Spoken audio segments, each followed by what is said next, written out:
This is a presentation about an information technology application for patient care called the Electronic Patient Handoff Tool. We explore the use of this tool within the inpatient setting of an intensive care unit. But consider that in the larger world of healthcare, transitions of care begin from the first transfer of patient care. This could be between emergency health service providers such as EMTs to emergency room staff. In some cases, necessity precludes formality. However, in complex care settings such as in intensive care, health technology applications and electronic health records facilitate a thorough, accurate, traceable, and dynamic record of the patient care plan. Welcome to the intensive care, the ICU waiting room. Today you are our guest, but if you or a loved one were under our care, you would be assured that a full team will be available around the clock, 24 hours a day, every day. Obviously, this involves the transition of care from team to team.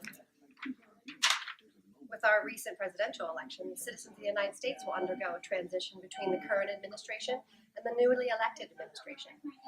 President Obama recently addressed the importance of successful transitions between presidencies. I had a chance to talk to President-elect Trump last night, about 3:30 in the morning, I think it was, to congratulate him on winning the election. And I had a chance to invite him to come to the White House tomorrow to talk about making sure that there is a successful transition between our presidencies. Remember, 8 years ago, President Bush and I had some pretty significant differences. But President Bush's team could not have been more professional or more gracious in making sure we had a smooth transition so that we could hit the ground running. And one thing you realize quickly in this job is that the presidency and the vice presidency is bigger than any of us. We are now all rooting for his success in uniting and leading the country. The peaceful transition of power is one of the hallmarks of our democracy.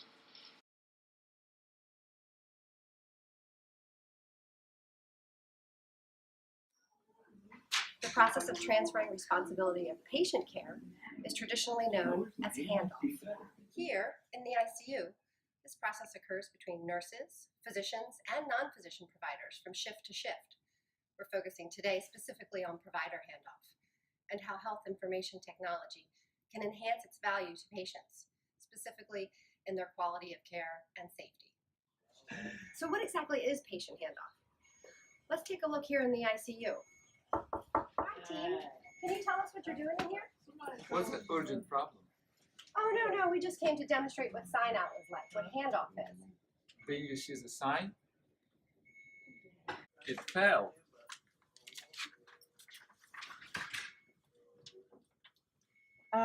Yeah, I guess you have a good point.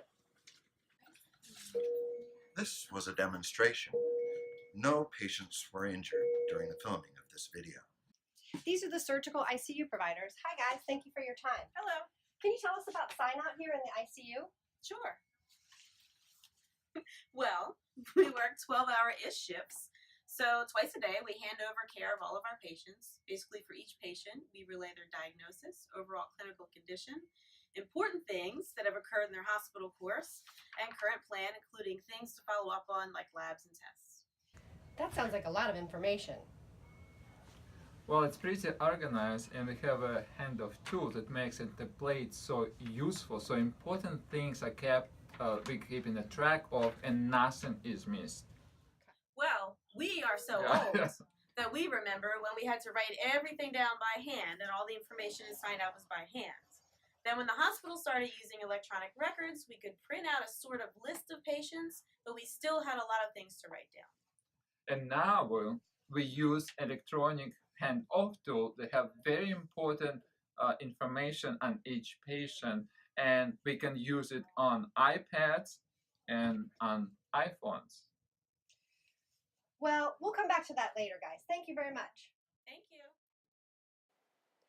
Thank you to the ICU team for a snapshot of contemporary patient handoff. As they mentioned, the process of handoff has grown from pen and paper notes to mobile devices, yet its role in patient care was not always in the spotlight. Changes to physician education brought to light the significant role of patient handoff to quality of care. Before 2003, physicians in training, commonly known as residents, worked extended hours. The Accreditation Council for Graduate Medical Education began to restrict resident duty hours in 2003 and further in 2011, limiting the number of consecutive hours that residents could be responsible for patient care. The theory behind these restrictions was that resident fatigue leads to increased medical error. One unforeseen result of this change was more frequent patient handoff.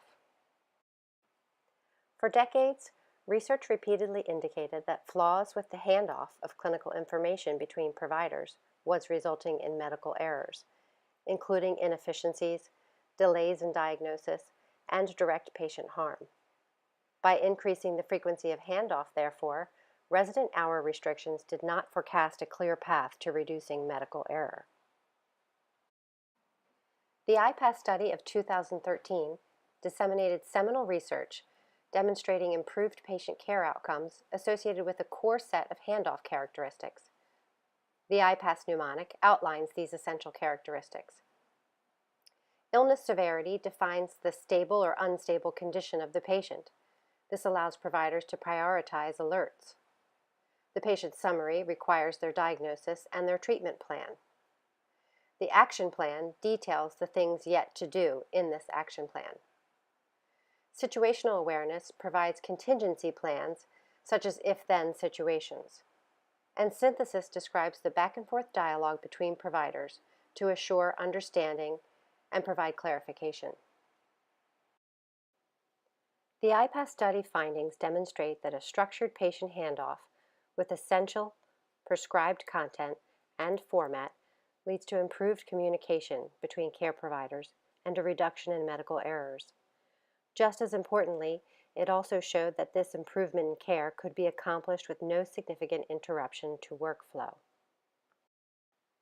The Joint Commission on Accreditation of Healthcare Organizations, commonly known as JCAHO or the Joint Commission, is an independent, not-for-profit organization recognized nationwide as the standard bearer for healthcare organization accreditation and certification. Based on the findings of the IPASS study, JCAHO established regulations outlining standards for patient handoff. Provider groups continue to engage in discourse regarding the more subtle but no less important aspects of handoff. These have been categorized as phases: preparation, in which the provider turning over care updates the plan; engagement; protected time, where the handoff is actually relayed; dialogue, which occurs between the two parties to clarify the plan; and post-handover, where care is taken over by the next provider to implement and reassess.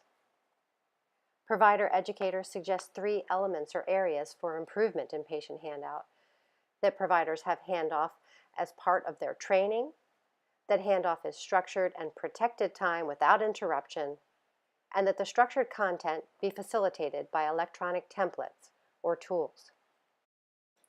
Not all of the benefits of structured patient handoff are intuitive. Obviously, a reduction in medical errors benefits the patient. Qualitative studies also indicate increased patient satisfaction when they are aware of the process of provider handoff, such as with bedside nursing report. While restrictions to provider duty hours leads to more handoffs, longer work hours are not the solution. Improved handoff is. Successful handoff requires no more time, fits with workflow, and establishes clear expectations for providers. As care reimbursement continues towards outcomes-based measures, healthcare organizations will continue to invest in tools that demonstrate direct improvement in care outcomes. Patient handoff is essential to the provision of care, with elements of this process proven to be essential for safe and efficient patient care. Information technology is well suited to ensuring many of these elements. An electronic handoff tool acts not only as a template to ensure thorough content, but allows for real-time input from multiple providers, serving as a data set of the most current patient information. This capability avoids delays in treatment, reduces redundancies in workflow, and provides prompt, critical result alerts. Additionally, electronic applications can benefit from the security features of hospital health IT systems as well as those of the device platforms used. There are numerous electronic handoff tool applications in use and in production. Let's take a look at one of these applications and explore how it functions towards the goals of improved patient care and workflow. This application is called Baton, an apt name for a handoff tool. This is the screen that a provider would encounter on a computer or handheld device upon reaching the server. Once the provider opened their assigned list of patients, this is a sample of what they would see. They could then select an individual patient for a more detailed view of handoff items. All providers of a care team can edit this information, and a record of entries is tracked, including who made them. Let's assess the Baton application by the IPASS study standards and the engagement provisions for handoff. Its template includes the recommended content. The synthesis component of back-and-forth discourse is somewhat accomplished with the real-time inputs, but an electronic template does not ensure a protected time for in-person dialogue, and a good handoff is dependent on interpersonal communication skills between all caregivers. The Baton application does create accountability in that entries are tracked and tasks can be assigned. It is web-based, mobile-enabled, and compliant with HIPAA privacy and security requirements. While it has the potential for data population from an organization's electronic health record, unless the application is fully interoperable with the electronic health record, workflow will be impaired due to the necessity to input all data in duplicate. Thank you for exploring how health information technology can be applied to enhance and improve patient care through electronic patient handoff tools. These applications are just that, tools. They cannot replace the need for interpersonal communication skills in the provision of patient care. References for your exploration and consideration are presented here. Thank you to all the healthcare providers who offered their audio and visual inputs. And here's to the hope of a successful transition of power in this country's administration.